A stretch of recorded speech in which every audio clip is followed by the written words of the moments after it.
ओम शांति। मधुवन मुरली 2023 अगस्त 7। मीठे बच्चे, याद की लंबी सीढ़ी पर तब चढ़ सकेंगे जबकि बाप से सच्ची प्रीत होगी। याद की दौड़ी से ही विजय माला में आएंगे।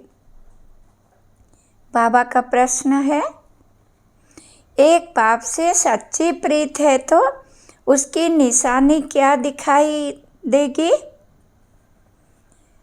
बाबा का उत्तर है, अगर सच्ची प्रीत एक बाप से है तो पुरानी दुनिया, पुराने शरीर से प्यार खत्म हो जाएगा। जीते जी मर जाना ही प्रीत की निशानी है। बाप के सिवाय किसी से भी प्यार ना हो, बुद्धि में रहे अब घर जाना है, ये हमारी अंतिम जन्म है।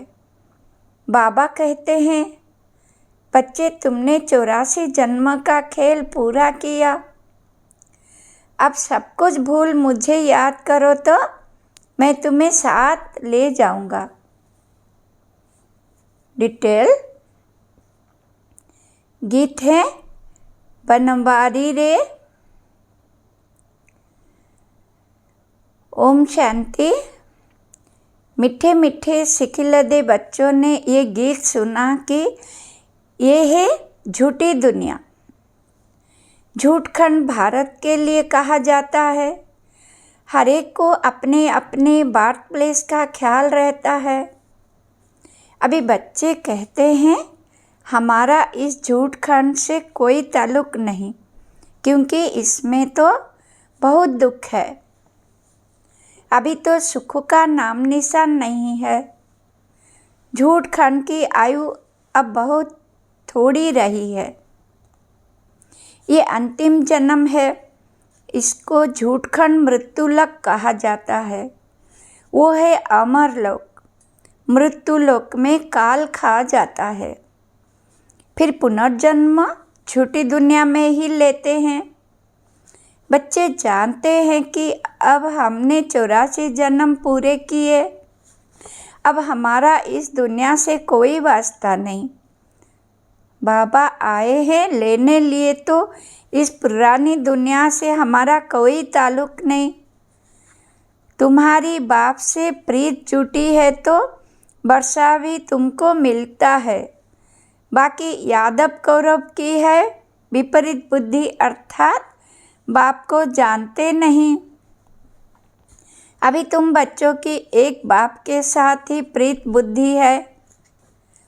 बाप कहते हैं कि गृहस्थ व्यवहार में भल रहो, बाप को याद करो।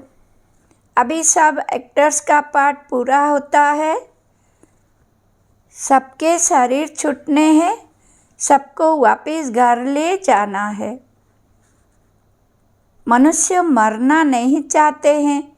तुम तो जीते जी मर चुके हो। इस दुनिया में कोई से प्यार नहीं, इस शरीर से भी प्यार नहीं। आत्मा को रोशनी मिली है। हम बाप के बच्चे हैं। हमारे 84 जन्म अब पूरे हुए, अब खेल पूरा हुआ।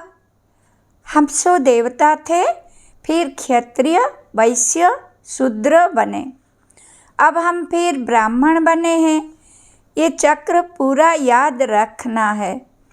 आत्मा कहती है कि बरोबर पुनर्जन्म लेते लेते अभी ये अंतिम जन्म है। बाप आया है लेने लिए। अनेक बार हमने 84 जन्मों का चक्र लगाया है। सुदर्शन चक्रधारी बने हो ना। समझाया जाता है कि ऐसे हमने 84 जन्म का चक्र लगाया है। सभी भारतवासियों के पूरे 84 जन्म नहीं कहेंगे। जो ब्राह्मण बनते हैं वही समझते हैं। 5000 वर्ष पहले भी समझाया था, हे बच्चे, तुम अपने जन्मों को नहीं जानते तो 84 लाख जन्मों का तो कोई वर्णन भी ना कर सके। अभी तुमको सभी धर्मों के चक्र का भी पता पड़ा है। हिसाब किताब में जो होशियार होंगे वो झट समझाएंगे, बराबर फलाने धर्म को इतने जन्म लेने चाहिए। तुमको भी पूरा निश्चय है कि हमने 84 जन्म पूरे लिए, अब बाप वापिस लेने लिए आए हैं, जिसके लिए ही ये महाभारी लड़ाई है। उन सब की है विनाश काले विपरीत बुद्धि। विनाश काल है ही कलियुग के अंत और सतयुग के आदि के संगम युग। सतयुग और त्रेता के संगम को विनाश काल नहीं कहेंगे, वहाँ तो वृद्धि को पाते रहते हैं।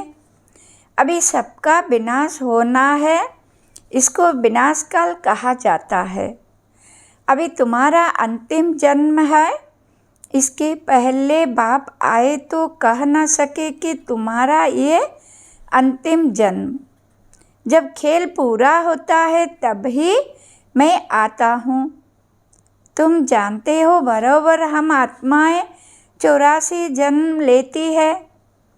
गाया भी जाता है कि कुमारी वो जो 21 कुल का उद्धार करे। अब वो तो समझते नहीं कि 21 कुल किसको कहा जाता है।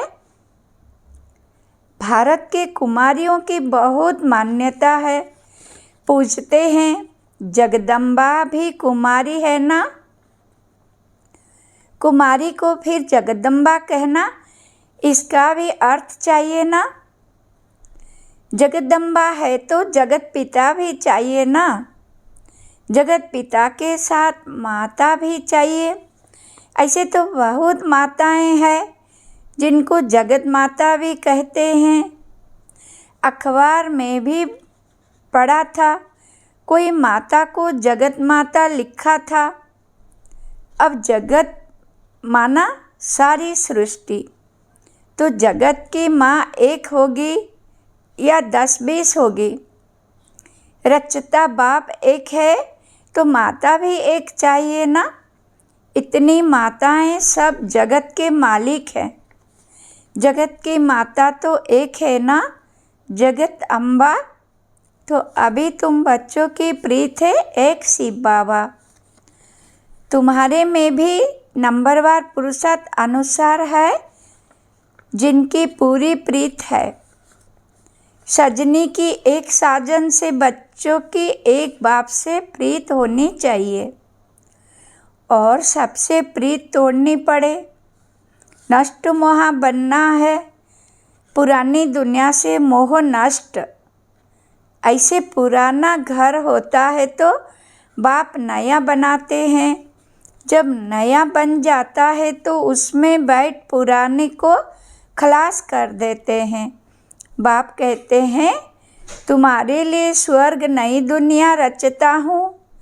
नई दुनिया में नई दिल्ली है, यही जमुना का कंठ है जहाँ तुम राज्य करते हो। तुम जानते हो भक्ति का बहुत बड़ा विस्तार है, ज्ञान तो बिल्कुल थोड़ा है। 1 सेकंड का बीज को जानने से सारा झाड़ आ जाता है। भिन्न भिन्न वैरायटी धर्मों का झाड़ है, उसमें मुख्य फाउंडेशन है देवी देवता धर्म। आधा कल्प में सिवाय एक धर्म के और कोई धर्म है नहीं। बाकी आधा कल्प में देखो कितने धर्मों की स्थापना होती है। कहा जाता है कि परमपिता परमात्मा ब्रह्मा मुख द्वारा देवता धर्म और क्षत्रिय धर्म की स्थापना करते हैं। सो तो देखते हो ब्राह्मण तो तुम हो ही, तुम्हारे में भी कोई सूर्यवंशी कोई चंद्रवंशी बनने वाले हैं। ऊंचते ऊंचे ब्राह्मण धर्म। भारतवासी अपने धर्म को ही नहीं जानते हैं। कहा जाता है कि रिलीजन इज माइट। अभी बाप धर्म स्थापन करते हैं तो तुम बाप से कितने ताकत लेते हो?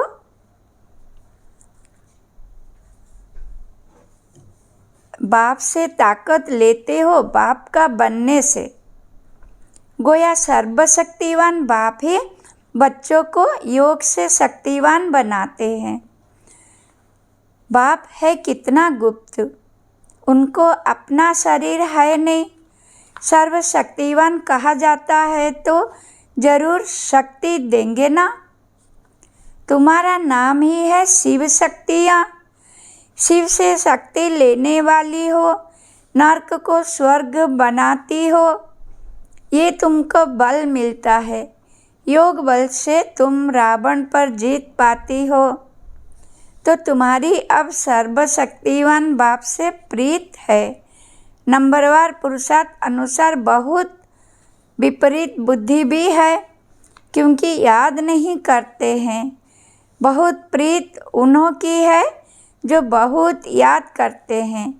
थोड़ी प्रीत है तो समझो याद नहीं करते। कहते हैं क्या करें, घड़ी घड़ी भूल जाते हैं। अरे साजन को तुम याद नहीं कर सकते हो। बाप जिसके स्वर्ग का वर्षा मिलता है, ऐसे बाप को याद नहीं कर सकते हो। कारण बताओ।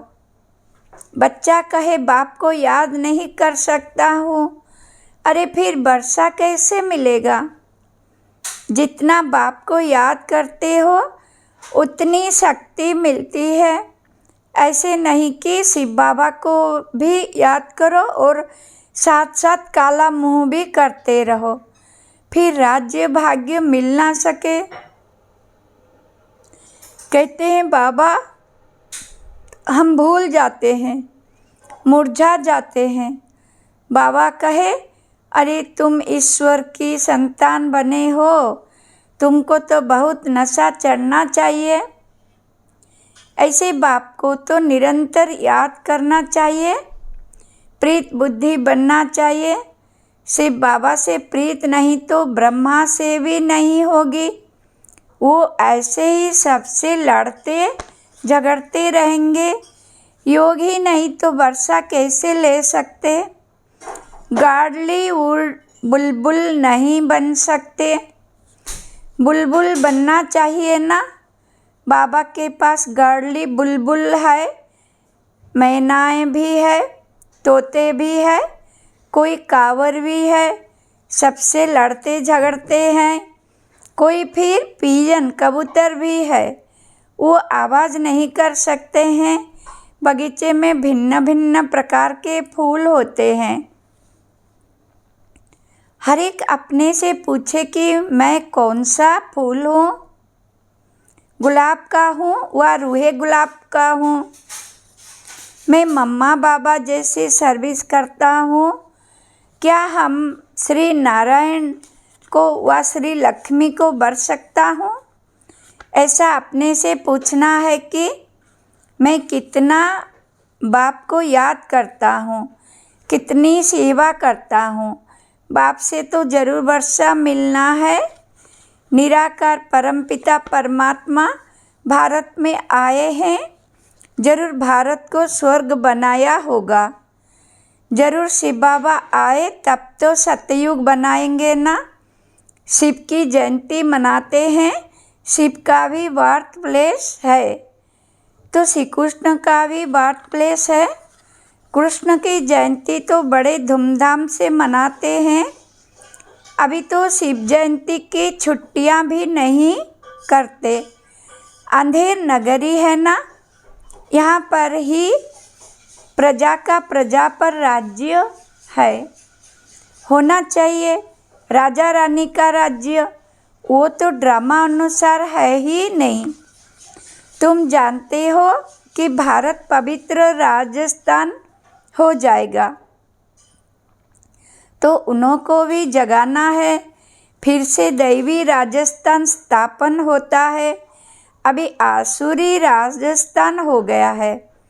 पहले भारतवासी पवित्र थे, अभी तो अपवित्र बने हैं।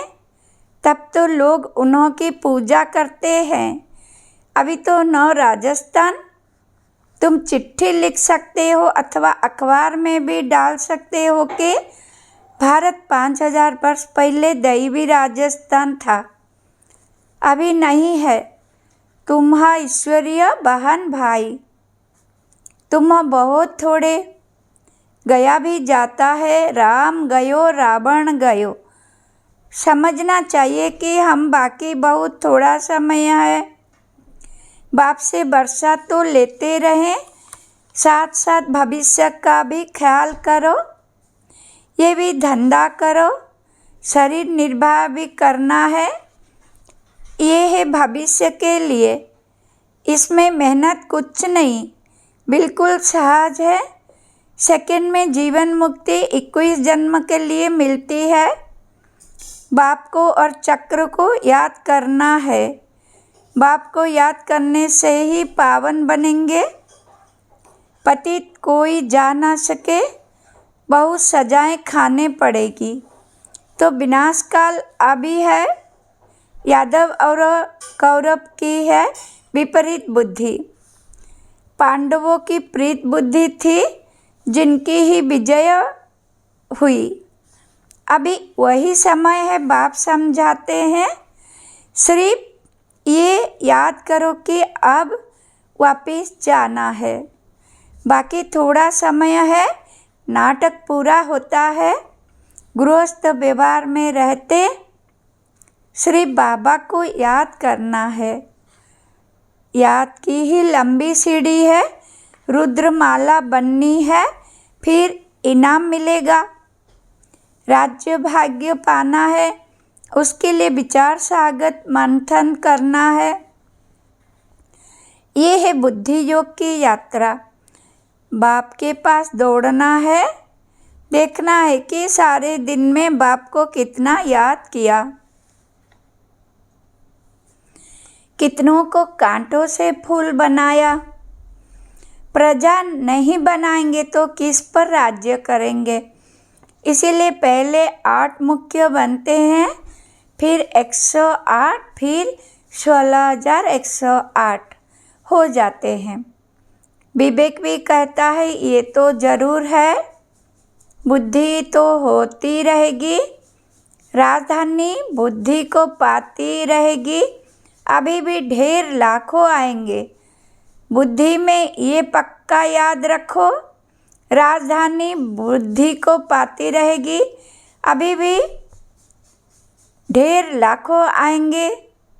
बुद्धि में ये पक्का याद रखो, अभी हमको घर जाना है।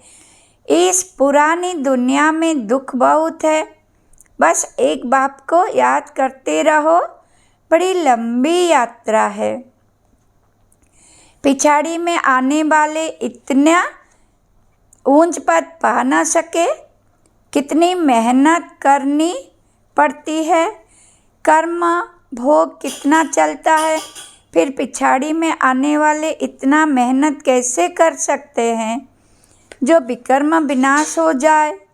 जनक भी त्रेता में चला गया, सूर्यवंशी राजा बन ना सका।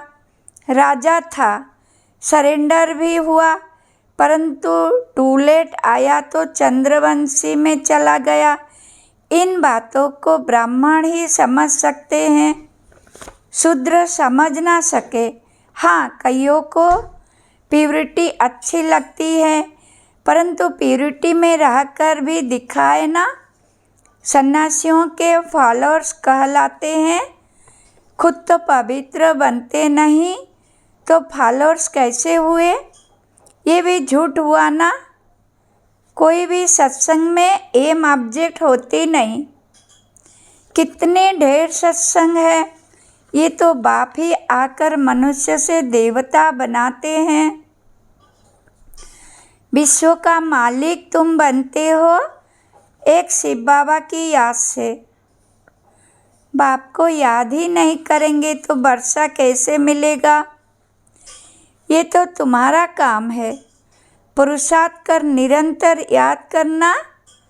निरंतर याद रहे वह अवस्था अंत में होगी, अभी नहीं है। पिछाड़ी में 8 ही बिन करते हैं, याद करते करते सबसे पहले जाते हैं। अच्छा, मीठे मीठे सिखिलदे बच्चों प्रति माता पिता बाप दादा का याद प्यार और गुड मॉर्निंग। रूहानी बाप के रूहानी बच्चों को नमस्ते। हम बच्चों को भी बाप दादा को याद प्यार गुड मॉर्निंग, नमस्ते नमस्ते नमस्ते। धारणा के लिए मुख्य सार। नंबर 1, विनाश काल का समय है, इसीलिए देहधारियों से प्रीत तोड़ एक बाप से सच्चे प्रीत रखनी है। इस पुराने घर से मोह नहीं कर देना है। ज्ञान की बुलबुल बन आप समान कांटों को फूल बनाने की सेवा करनी है। याद की दौड़ लगानी है। वरदान, सर्व योग्यताओं द्वारा स्वयं को वैल्यूबल बनाने वाले बेफिक्र बादशाह भव। डिटेल, बाप स्वयं बच्चों को ऑफर करते हैं, बच्चे योग्य राइट हैंड बनो, योग्य सेवाधारी बनो। जो योग्य होता है वो बेफिक्र बादशाह होता है। चाहे स्थूल योग्यता चाहे ज्ञान की योग्यता मनुष्य को वैल्यूबल बनाती है। योग्यता नहीं तो वैल्यू नहीं रहती। रूहानी सेवा की योग्यता सबसे बड़ी है। ऐसी योग्य आत्मा को कोई भी बात रोक नहीं सकती। योग्य बनना माना मेरा तो एक बाबा, बस और कोई बात बुद्धि में ना हो। स्लोगन, एक रस स्थिति का अनुभव करना है तो एक बाप द्वारा सर्व रसों की अनुभूति करो। ओम शांति। धन्यवाद। Thank you.